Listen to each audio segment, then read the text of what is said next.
A mim calhou-me uma tarefa bastante difícil e que é uma coisa que em quase todas as sociedades se faz menos do que aquilo que se devia fazer, que é traduzir o conhecimento em políticas e práticas. E, portanto, isto é que as políticas e as práticas sejam baseadas no conhecimento e, obviamente, o conhecimento baseado nos respeito dos direitos das pessoas. E depois puseram uma coisa que são desafios para os decisores políticos, portanto, isto devia ser para o Dr. António Diniz. Eu devo dizer que também acho que também há aqui uns desafios e, portanto, eu não vou ler a minha apresentação, que acho que não tenho tempo, mas acho que também há uns desafios para a sociedade civil, para as organizações de base comunitária, para as instituições académicas e para os profissionais de saúde.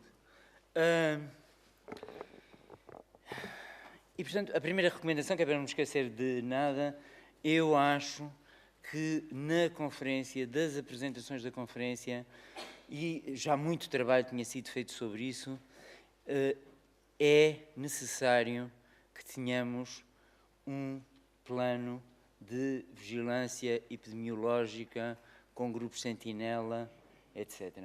E é necessário que esse plano seja bom. Portanto, duas coisas. Portanto, algum comprometimento, como é que vamos fazer isso? Penso que vamos ter que trabalhar em conjunto, apesar de não termos todas as mesmas responsabilidades, etc. Mas acho que isso é essencial.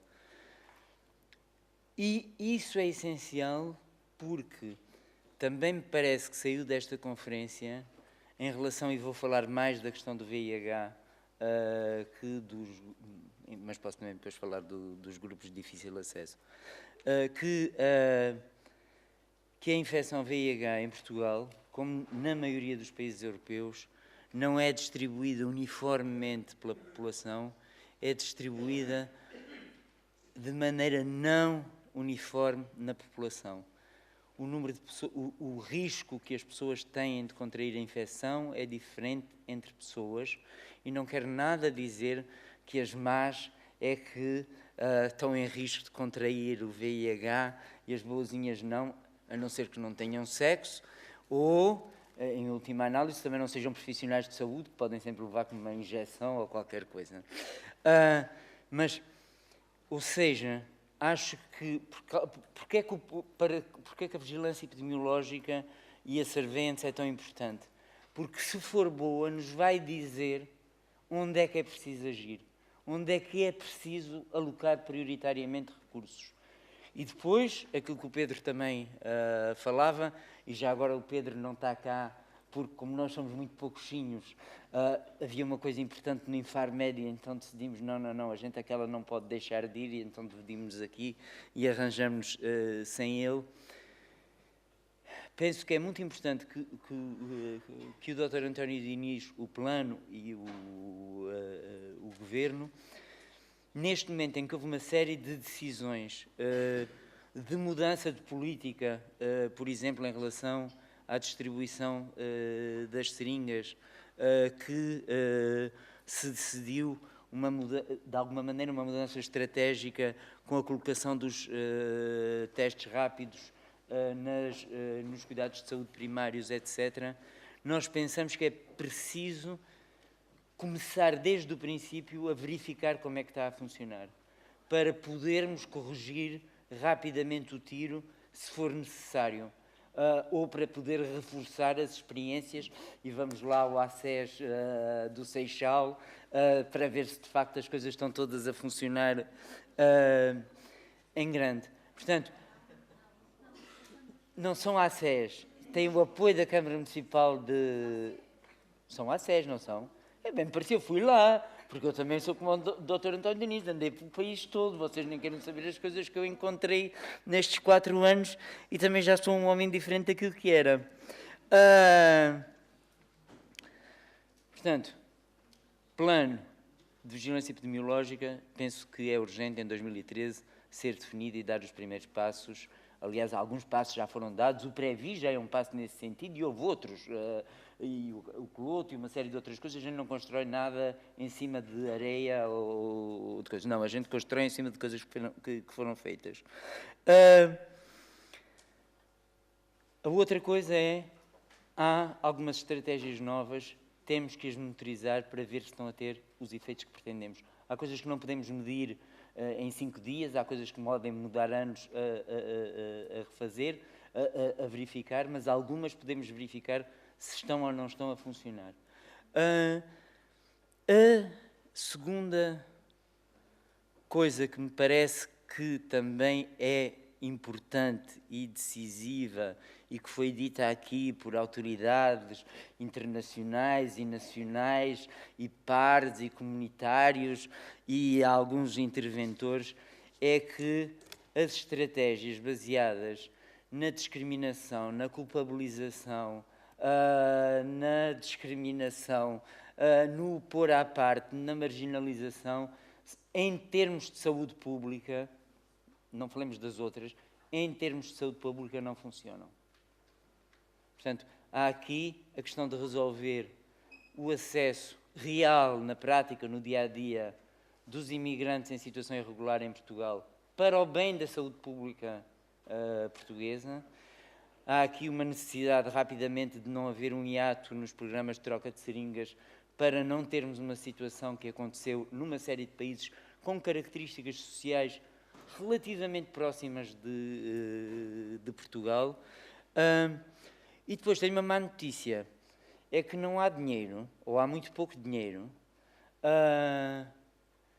e de facto, e era aí que eu estava a dizer que ia fazer um desafio para a sociedade civil, para as organizações de base comunitária, para os pares, também para a academia, os meus amigos investigadores que me dão cabo da cabeça, etc., que é que nós podemos exigir um pouco mais de recursos e, sobretudo, humanos para o plano e para a resposta nacional, chamemos-lhe o plano, para a resposta nacional por parte dos atores, por parte dos decisores, por parte do Ministro da Saúde, e há algumas coisas que nós acho que podemos trabalhar em conjunto para reforçar um pouco esta verba que é muito pequena e esta alocação de recursos humanos ao plano que é muito pequena, é de qualidade, mas muito pequena, e insuficiente.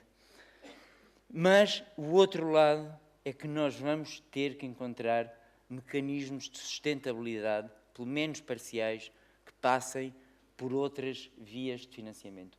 Eu não vejo com sinceridade, com honestidade, contra mim falo, gostaria de ser Estado-dependente toda a minha vida, embora nunca tenha sido, mas acho que não vai, que é pormos a cabeça na areia, dizer que culpamos o Estado e podemos culpar que eles gastaram mal o dinheiro e essas coisas todas, mas se nós não encontrarmos mecanismos de sustentabilidade para projetos importantes, intervenções importantes, não vamos conseguir. Vou-vos dar o exemplo do GAT e julgo que o GAT aprendeu mais do que todos, não diria mais que todos vocês, mas aprendeu tanto como vocês neste processo, e nós tínhamos um financiamento do Estado que rondava os 65% entre 2011 e 2012, e em 2013 vamos viver com cerca de 35% do nosso financiamento vindo do Estado. E no próximo ano, tenho quase a certeza absoluta, ainda vai ser menos. Mas isto acho que é o desafio, porque me parece que a sociedade civil e as comunidades estão a crescer e a ter mais voz e mais capacidade de intervenção. É também um desafio para que não teremos um bom governo se não tivermos uma sociedade civil forte e capaz de atuar. Portanto, isto agora já estava quase na política, mas enfim, eu também tive formação nessa área há muitos anos e por isso ainda cá ficou. Outra coisa, e isso acho que a gente precisa de pedir ao Dr. António Diniz, como pediremos ao Diretor-Geral da Saúde e ao Ministro da Saúde, e eventualmente a outros que também teriam uma palavra a dizer nesta questão, é que alguns problemas precisam mesmo de que se comecem a dar as respostas rapidamente. E o Dr. António Diniz diz-me muitas vezes: Luís, uma coisa de cada vez. Mas há algumas coisas, portanto a minha sugestão é essa, há algumas coisas em que é preciso que tenha condições para resolver 2 ou 3 ao mesmo tempo. porque podemos perder tempo absolutamente precioso e que se devia demonstrar, o Paulo Macedo, que até sabe fazer contas, dizem eles, que em algumas coisas não começar a dar as respostas agora vai custar muitíssimo dinheiro. Portanto, mais uma vez dizer aquilo que nós temos tentado fazer, e vou-lhe explicar um pouco a história do Prévi e a história do GAT, já agora que aqui estão, e depois calmo, Ricardo Fernando, antes de começasses aí aos gritos. É assim, eu primeiro tive formação científica, estudei bioquímica, ali quase que me dei em farmacêutico. Depois, isto foi em França, depois fui viver para a Itália e vivi um momento muito bonito em Itália no final dos anos 70 e fui membro do Partido Radical e começámos nas lutas por divórcio. Vejam lá bem que não havia divórcio naquela altura, como velho eu sou. E portanto aí recebi alguma formação política assim mais radical.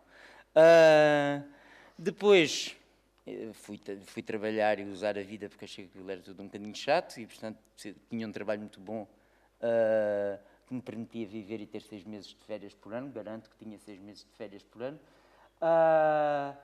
E aí conheci o mundo e conheci as pessoas e vivi a minha vida e tive muitos amores e todas essas coisas. E depois fui diagnosticado com SIDA e pensei que a minha vida ia acabar naquela altura, mas não acabou. E o que me pareceu, aí desde quase o princípio, e até contra alguns dos meus mais queridos amigos, provavelmente eu fui impondo essa coisa, que mesmo quando nos custa muito, mesmo quando a gente tem que engolir alguns sapos, ou o Cunhal às vezes até falava de elefantes, se não conseguirmos trabalhar em conjunto, mas com regras e que a gente perceba o que é que está a fazer, e trabalhar com base na cabeça, metendo lá também o coração, etc., a gente não vai lá. Para terminar, e isto acho que também vem um pouco da Conferência Prévi, eu acho que neste momento o conhecimento que nós temos sobre a infecção e sobre a epidemia de VIH permite fazer muitas coisas, permite dar muitas respostas que são eficazes, mas nós precisamos de continuar a investir no conhecimento. Estou absolutamente convencido que há coisas importantes a saber a nível da transmissão, do risco de transmissão, etc., que ainda não sabemos e que podem ser decisivas para o futuro da prevenção, que temos que estudar. Portanto, uma pequena linha lá no orçamento do Dr. António Diniz, nem que seja para dar o exemplo, para a continuação da investigação, acho que vai ser muito importante. As nossas sociedades, se não produzirem novo conhecimento, morrem do meu ponto de vista e, portanto, queria agradecer a todos. Agora, já acabei este discurso e não batam palmas, queria dizer outra coisa.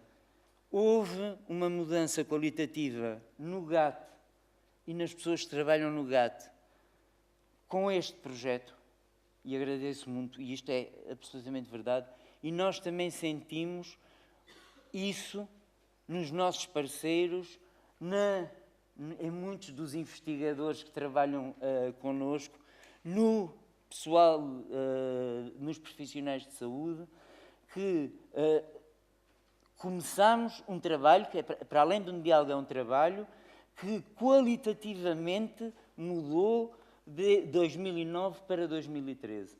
Esta conferência, do ponto de vista de qualidade intrínseca, do conhecimento dos pares, do conhecimento dos profissionais de saúde, do conhecimento dos investigadores e da sociedade civil, é muitos furos acima da de 2011. E, portanto, sinto-me muitíssimo satisfeito e grato, etc. E apesar de ter sido condenado a esta escravidão voluntária de trabalhar 16 horas por dia e fazer os outros trabalhar ainda mais, gostei muito e cá nos encontramos daqui a 2 anos, é o compromisso.